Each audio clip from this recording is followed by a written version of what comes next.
देत. काय आहे, आपण एखादा बिझनेस करतो, समजा 15-20 लाख रुपये त्यात गुंतवतो आणि झालं होतंय कर्ज, बिझनेस चालत नाही, बुडतो. मग त्यापेक्षा माझं काय मत असतंय सरळ, बाबा हो का, जिथं आपण 15 लाख घालण्याची तयारी आहे आपली, तिथं 30,000 रुपये घालायचं. पितृदोष काय असेल ती क्लिअर करायचा, वैयक्तिक ग्रहमानांचं शांती असलेल्या त्या क्लिअर करायच्या. कुळदेवतेचं काय, त्याला काही पैसे लागत नाहीत, घरात अभिषेक करायला इकडं तिकडं. पण ती 40,000 रुपये घालून ही मागचं जेवढं गटर क्लिअर आहे का नाही, हे सगळं क्लिअर करून टाकायचं.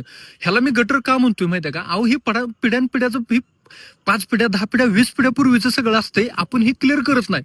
बरं, पितृंची बी काय चूक आहे मला सांगा बरं, त्यांनी कोणाकडे बघायचं, त्यांनी कोणाकडे लक्ष द्या. बरं, तुम्हाला जर वाईट परिस्थिती जर नाही आली तर तुम्ही सुधारणारच नाही. वाईट परिस्थिती काय येत्या, कारण पितृ तुम्हाला सांगते ती, बाबा आता आम्हाला मोक्ष द्या, आता आम्हाला प्रगती, म्हणजे आम्हाला पण आमच्या आध्यात्मिक ह्याच्यात प्रगती करायचं आहे. तुम्ही आता तुमच्याकडे 4 व्हीलर आहे, बंगला, गाडी आहे, सगळं आहे, तुम्ही म्हणणार देव कोण, तुम्ही म्हणणार पितृ कोण. अडचणी येत्या म्हणजे काय, की तुम्हाला मार्ग दाखवण्यासाठी अडचणी येतात, ही लक्षात घ्या. म्हणून ह्याला मार्ग काय, भक्ती साधना मार्ग सोडायचाच नाही अजिबात, काय जरी झालं तरी.